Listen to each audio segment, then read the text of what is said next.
Oke. Bismillahirrahmanirrahim. Kenal deh kau Ustaz? Nggak kenal ya? Baru kita ketemu, padahal setahun kita belajar ya. Tahun kemarin Ustaz belajarnya Nahwu Shorof, pelajaran Nahwu Shorof. Tahun ini Ustaz dikasih pegang pelajaran usul fikih. Jadi hari ini kita belajar ke depan selama setahun. Mudah-mudahan sampai kelas 3 juga. Kita belajar usul fikih sama Ustaz.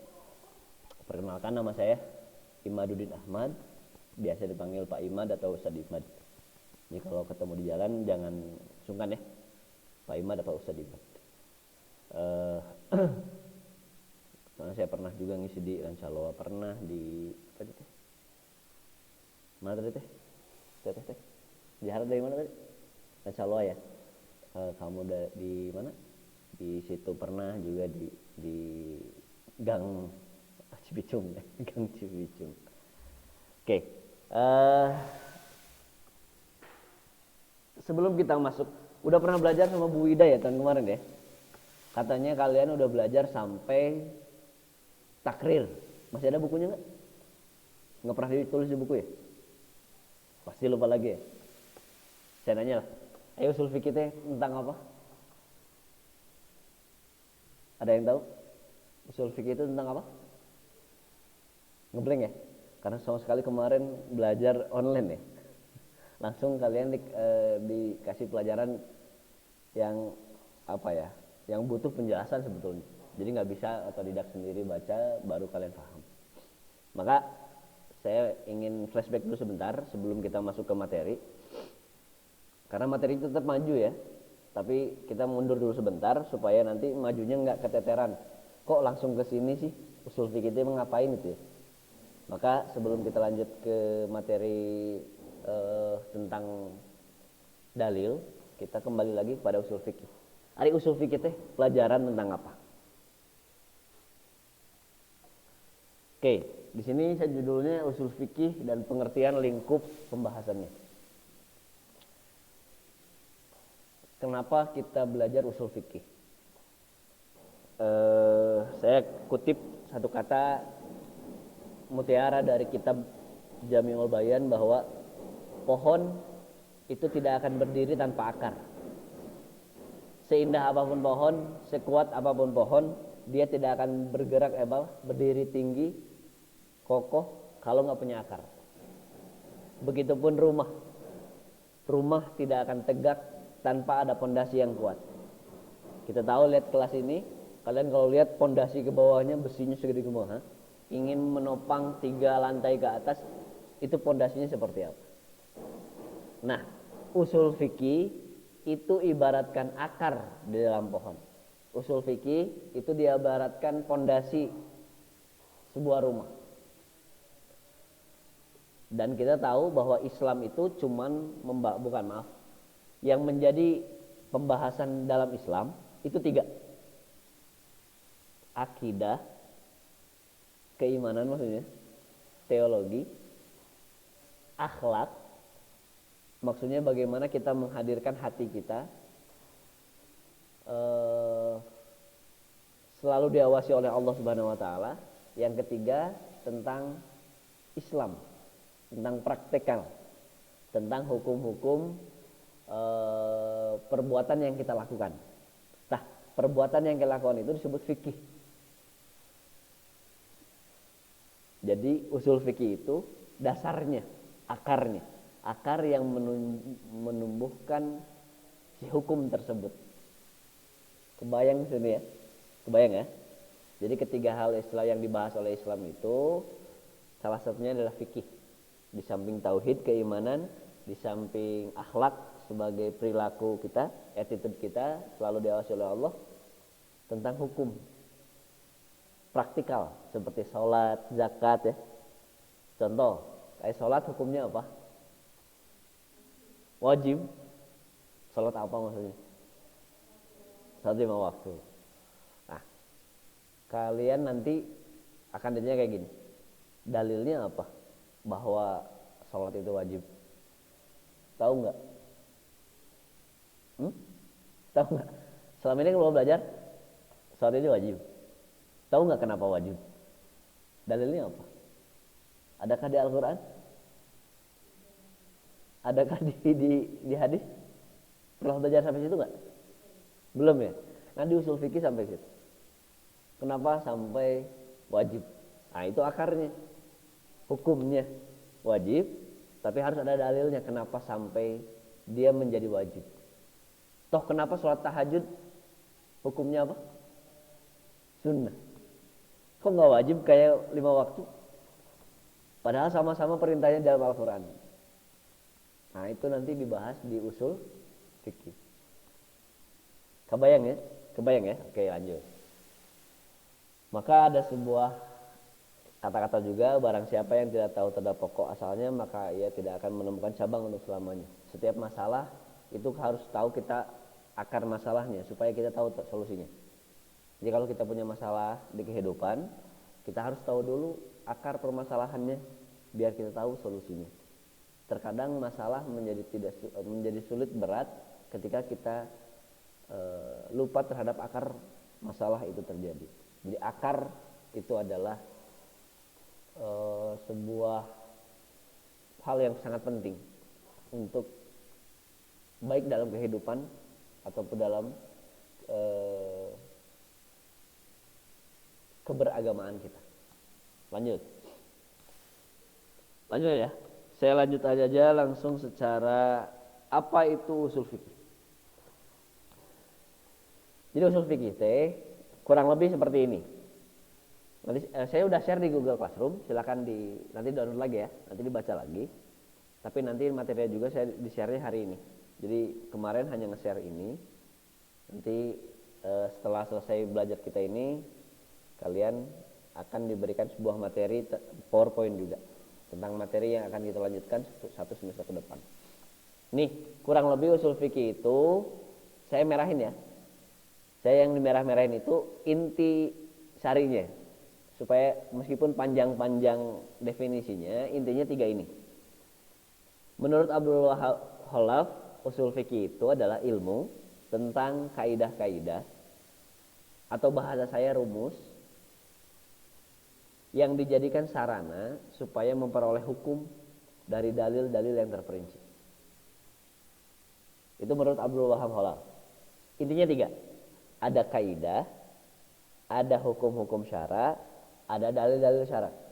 Jadi 3 sarana itu. Dalil yang menghasilkan hukum, cara menghasilkan hukum itu disebut kaidah. Paham? Kita lihat Muhammad Abu Zahra. Sama. Ketika lihat definisinya kurang lebih 3 ciri-cirinya. Kaidah-kaidah, kemudian hukum syara, kemudian dalil. Muhammad Abu Zahra yang kedua misalkan ada lagi yang menjelaskan tentang usul fikih itu dengan definisi yang berbeda. Itu adalah ilmu tentang menjelaskan metode yang ditempuh oleh imam-imam mujtahid dalam mengambil hukum dari dalil-dalil. Tapi tetap intinya 3. Metode, tadi kaidah, rumus, kemudian hukum, kemudian dalil. Jadi bagaimana usul fikih itu ya membuat sebuah kaidah yang bisa menghasilkan hukum dari dalil-dalil yang ada. Cerna dulu ya. Sekali lagi, secara simpelnya usul fikih itu ya kaidah atau metode atau rumus yang dengan rumus ini kita bisa mengambil hukum. Tadi ya, kayak tadi contohnya wajib gitu ya. Dari dalil-dalil yang terperinci. Baik itu dalilnya dari Al-Quran, baik dari hadis, baik dan sebagainya. Jadi usul fikih itu bagaimana kita tahu rumus, yang rumus itu bisa menghasilkan hukum, yang hukum itu terambil dari dalil.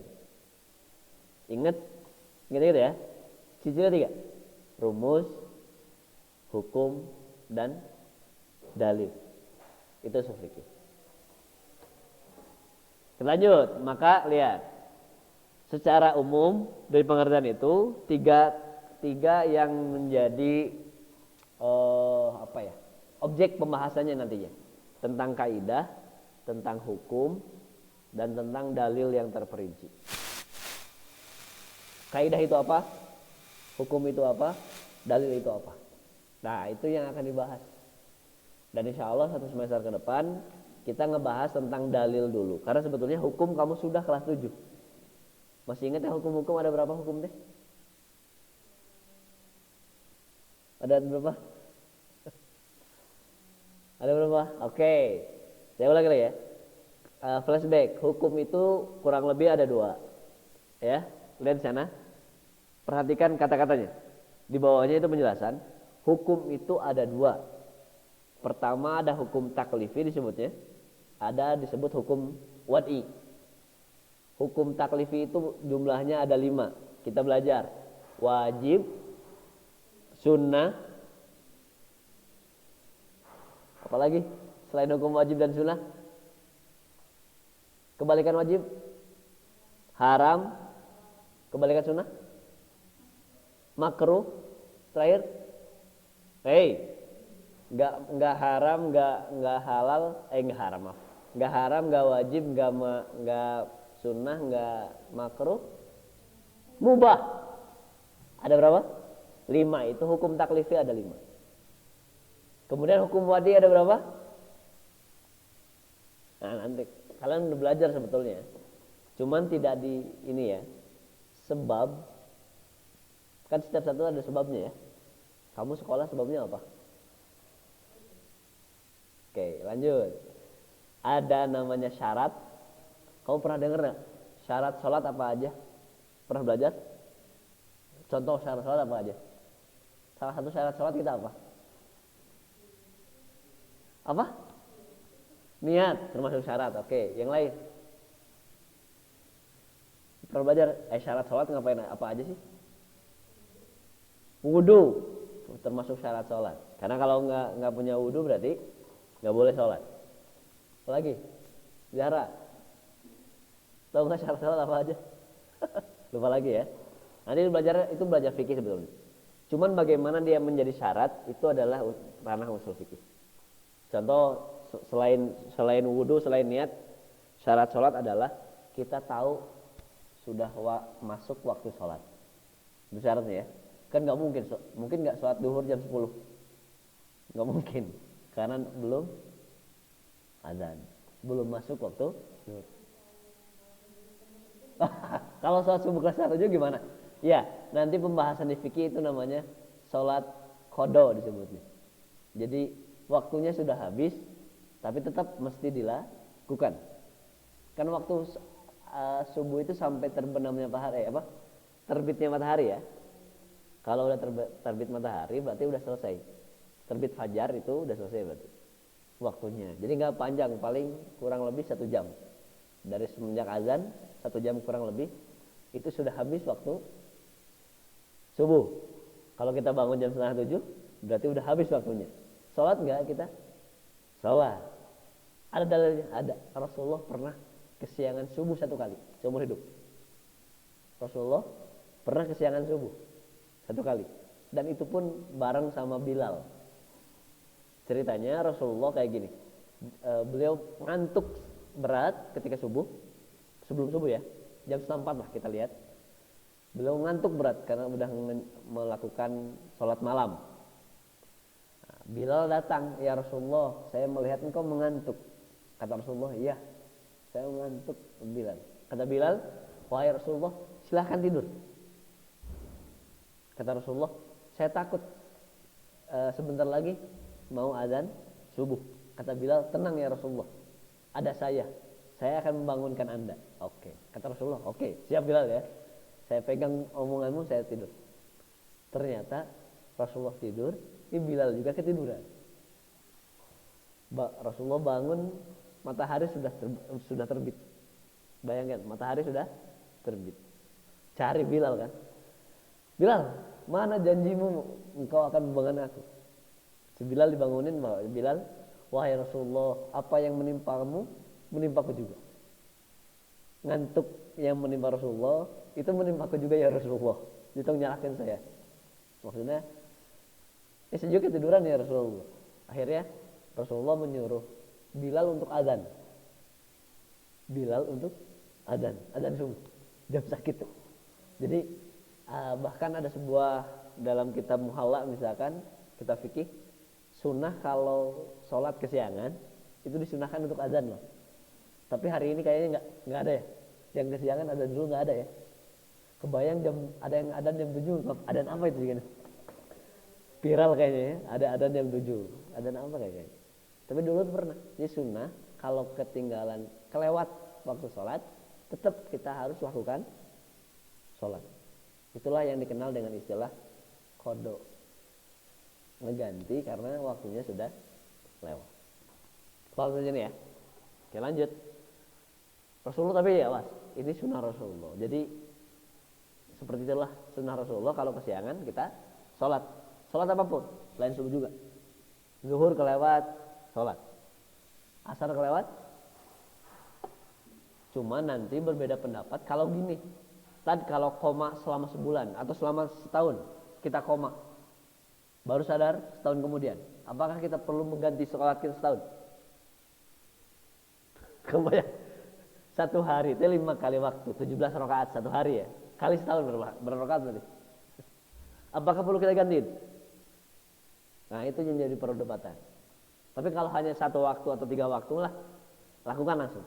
Tapi kalau sudah waktunya panjang ya, 1 tahun. Atau bahkan ada yang nanya ke Ustadz kayak gini. Kebetulan beliau orang tuanya ya masalah ya. Maksudnya orang tuanya nggak pernah sholat. Jadi setahu saya hampir 5 tahun ayah saya nggak pernah sholat. Kemudian meninggal. Anaknya nanya, Ustadz katanya bagaimana nasib ayah saya? Apakah saya perlu mengganti sholat ayah saya yang ditinggalkan supaya dosanya diampuni oleh Allah Subhanahu Wa Taala? Ribet lagi ya, 5 tahun gak sholat, 5 tahun gak sholat. Bayangin berapa rakaat harus diganti.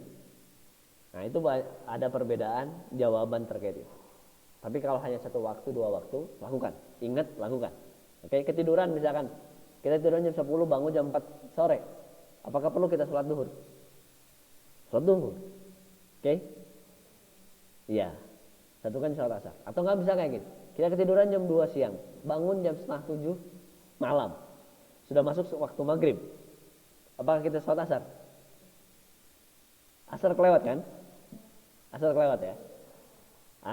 Boleh gitu. Asar dulu terus maghrib, atau maghrib dulu terus asar. Itu terserah, pilihan. Nah itu kayak gitu. Nah itu semua nanti dibahas. Itu fikih sebetulnya. Nanti usul fikihnya bagian apakah qada itu perlu dilakukan atau tidak. Paham di sini ya? Ini belajar usul fikih itu belajar etalah. Jadi fikih teh hasil dari usul fikih. Jadi supaya kita tahu, oh ulama teh bilang wajib, alasannya karena ini, oh rumusnya. Contoh kayak tadi ya. Dalil wajibnya sholat 5 waktu itu ada dalam Al-Quran, aqimus sholat, dirikanlah sholat. Pernah dengar ya? Dirikanlah sholat. Ada kata wajib nggak di situ? Ada nggak? Dirikanlah sholat. Ada kata wajib di situ? Nggak ada. Lantas bagaimana kita tahu wajib? Maka ada rumus kayak gini. Setiap kata perintah dalam Al-Quran dan hadis, setiap kata perintah dalam Al-Quran, firman Allah, dan hadis sabda Rasulullah, maka hukumnya adalah wajib. Sekali lagi ya, setiap perintah dalam Al-Quran dan hadis, maka hukumnya menjadi wajib. Rumusnya kayak gitu ya. Perintah sama dengan wajib. Dirikanlah sholat. Ada kata perintah di situ? Apa? Dirikanlah sholat. Ada kata perintah di situ? Kata perintahnya apa? Duduklah. Tidurlah. Gitu ya. Dirikanlah sholat. Ada kata perintah di sini? Ada. Kata apa? Kata yang mana? Dirikanlah. Maka karena dirikanlah itu kata perintah, maka sholat hukumnya menjadi, karena rumusnya perintah sama dengan, atau cara yang lain, zina hukumnya apa? Halal haram, oke haram. Lihat dalilnya. Tahu dalilnya zina haram? Pernah dengar? Wala taqrabuz zina. Jangan dekati zina. Ada kata haram di situ? Ada mana? Haram, haram. Ada kata haram di situ? Enggak ada. Gimana rumusnya? Setiap kata larang, sekali lagi. Tadi mana apa? Kata perintah. Sekarang mah rumusnya setiap kata larang itu menghasilkan hukum haram. Secara simpel ya. Maka kenapa zina jadi haram? Jangan dekati zina. Kenapa jadi zina jadi haram? Ada kata larang apa? Jangan. Paham gak sih? Rumus-rumus itulah yang dibahas oleh usul fikih. Paham ya? Jadi fikih hasilnya hukum yang diambil dari dalil Al-Quran atau Sunnah atau yang lainnya. Rumusnya itu usul fikih. Ketika kita ditanya, kok sholat bisa jadi wajib? Tadi rumusnya. Kenapa? Setiap kata perintah dalam Al-Quran itu sama dengan wajib. Kenapa zina jadi haram?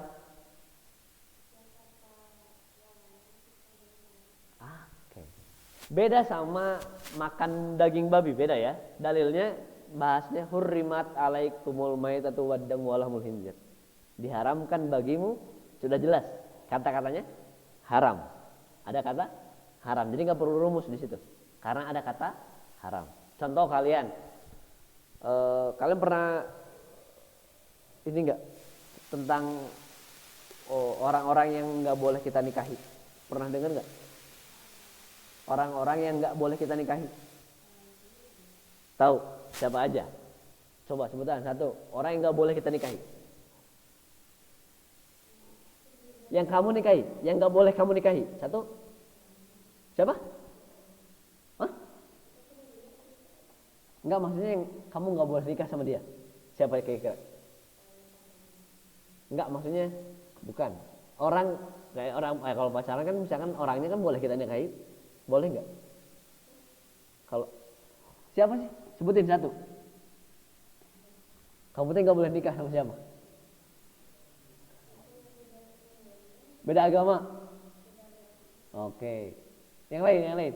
Nggak, dari sistem kenasaban lah, dari sistem keturunan. Siapa yang nggak boleh kamu nikahi? Siapa? Oke. Nu gampang, nu deket. Dari keturunan kamu, siapa yang nggak boleh kamu nikahi? Nggak boleh kamu nikahi. Saudara, boleh nggak kita nikah sama saudara? Nggak boleh. Lanjut. Sepupu boleh nggak? Sepupu itu siapa? Anak paman berarti ya? Boleh nggak? Boleh. Boleh nikahin itu. Yang nggak boleh itu paman, nggak boleh. Anaknya paman? Boleh. Apa? Beda umur. Beda umur maksudnya? Jauh umurnya? Ya boleh lah. Rasulullah aja nikah yang beda umur sama perempuannya. Istri pertama Siti Khadijah berapa tahun? Nikah Rasulullah umur 25 tahun. Sekitar Khadijah saat itu 40 sampai 60 tahun. Jauh. Beda umur gak apa-apa. Jauh terpaut. Rasulullah sama Aisyah beda berapa tahun? Menikah umur 7 tahun, bertemu Rasulullah 9 tahun di Madinah. Saat itu kurang lebih umur Rasulullah 53 tahun. 53 kurang 9 berapa tahun? 46. Rasulullah sama Aisyah terpaut berapa tahun? 46 tahun. Boleh. Siapa lagi selain tadi itu siapa? Saudara dan paman. Yang kamu gak boleh nikah siapa? Sepupu boleh loh ya. Siapa lagi? Zara. Yang gak boleh kamu nikahi siapa? Kira-kira. Siapa? Ayah. Boleh kamu nikah sama ayah? Gak boleh, masa nikah sama ayah? Ya kan? Lanjut. Ada lagi. Satu lagi aja. Astagfirullah, mikir. Siapa? Kok mikir? Yang nggak boleh menikahi? Saudara, paman udah. Paman atau uwa ya? Bapak ya. Siapa lagi? Anak. Boleh nggak nikah sama anak? Nggak boleh ya, sama aja. Ayah, maksudnya posisi kamu sebagai ibu, anak kamu laki. Boleh nggak nikah sama anak? Nggak boleh. Nah itu juga katanya hurrimat alaikum. Diharamkan buat kalian nikahin bapak, nikahin paman, nikahin saudara laki-laki, kemudian anak laki-laki kamu dari keturunan kamu ya. Nanti juga kamu yang nggak boleh nikahin itu mertua kamu nggak boleh. Masa kamu punya suami ya? Suaminya punya ayah, masa nikah sama ayahnya? Mungkin nggak? Nikah sama suami dan ayah suami kamu mungkin nggak? Nggak boleh. Kecuali udah cerai dengan suami kamu, boleh nikah sama ayah mertua. Paham? Lanjut. Nanti itu panjang lebar. Dan itu semua dibahas di bab fikih. Kita ngebahasnya usul fikih. Paham sampai sini? Usul fikih itu ngapain? Paham? Inti nama tentang rumus, tentang metode. Bagaimana ulama bisa bilang wajib, ulama bisa bilang itu sunnah, ulama bilang itu makruh, ulama bilang itu haram, ulama bilang dia mubah. Kita tahu alasannya. Makanya kita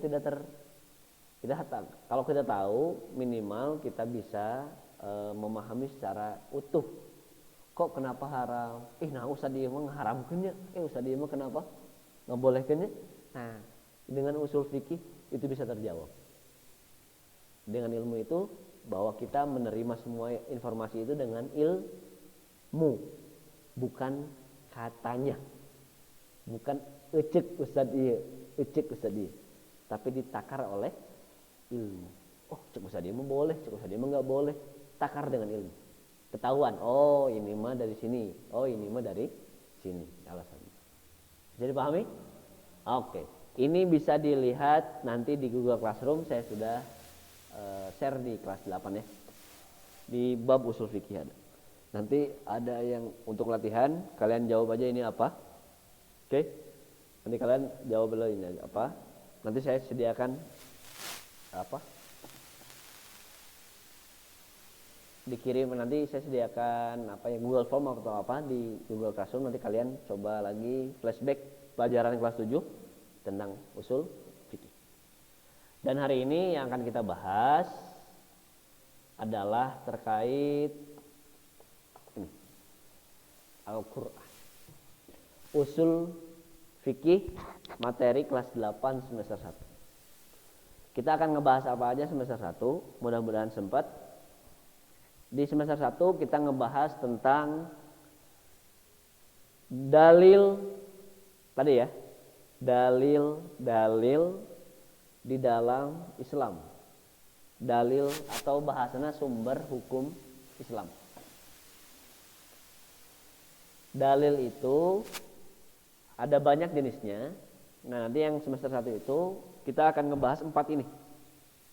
Al-Qur'an sebagai firman Allah Subhanahu wa taala, As-Sunnah sebagai sabda Rasulullah SAW, ijma kesepakatan para ulama, dan qiyas itu analogi. Jadi nanti kita tahu Al-Quran dan hadis itu kan udah jelas tekstual ya. Ijma ulama juga udah tekstual. Ijma ulama itu jadi gini, pasca Rasulullah meninggal ada masalah-masalah baru yang gak ada dalil dalam Al-Quran, dalilnya gak ada di hadis, maka perlu dicari dalilnya. Maka itu disebut ijma. Contoh bahwa sholat 5 waktu itu wajib, itu merupakan ijma.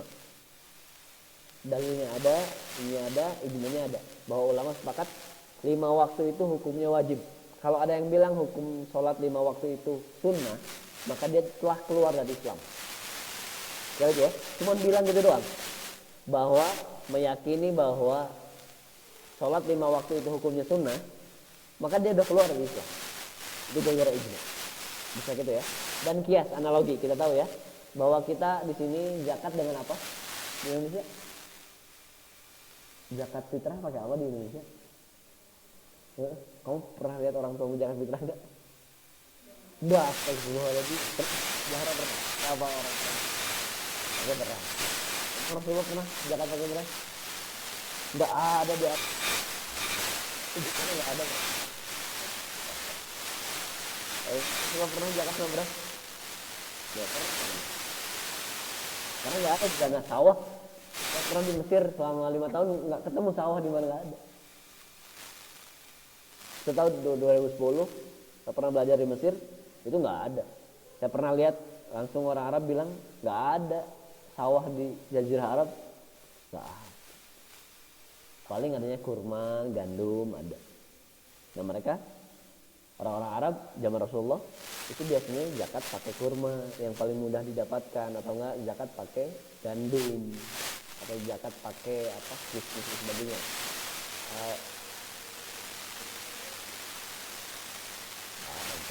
Sama aja. Kalau hewan ada, kambing di sana ada, sapi ada, unta ada. Cuman unta paling banyak diminati karena menjadi transportasi di gurun pasir. Karena kuat tahan air itu yang sebetulnya bukan apa hewan yang dikorbankan ya sebetulnya awalnya.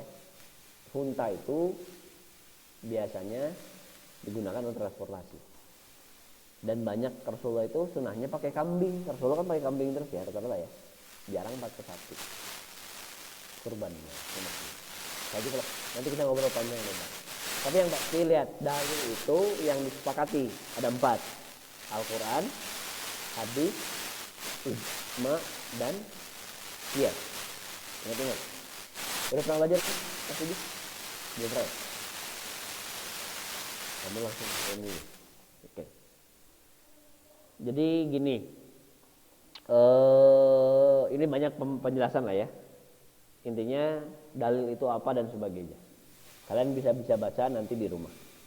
Tapi yang ini, dalil itu kurang lebih totalnya ada 11. Sekali lagi, dalil totalnya ada 11. Waktu kita cuma jam 10 1 jam ya? 10 harusnya. Saya tutup 2 menit lagi ya. Dalil itu ada 11. Sekali lagi. Yang disepakati ada 4, yang tidak disepakati ada 7. Bisa lihat di depan ya. Kecil ya. Nanti kalian baca di rumah masing-masing. Dalil yang disepakati ada 4. Al-Quran, hadis, ijma, dan qiyas. Itu sepakat. Semua bisa jadi dalil. Tapi ada yang berbeda pendapat tentang 7 ini. Pertama istihsan. Kedua istislah. Yang ketiga istishab. Yang keempat urf. Yang kelima madhab sahabat.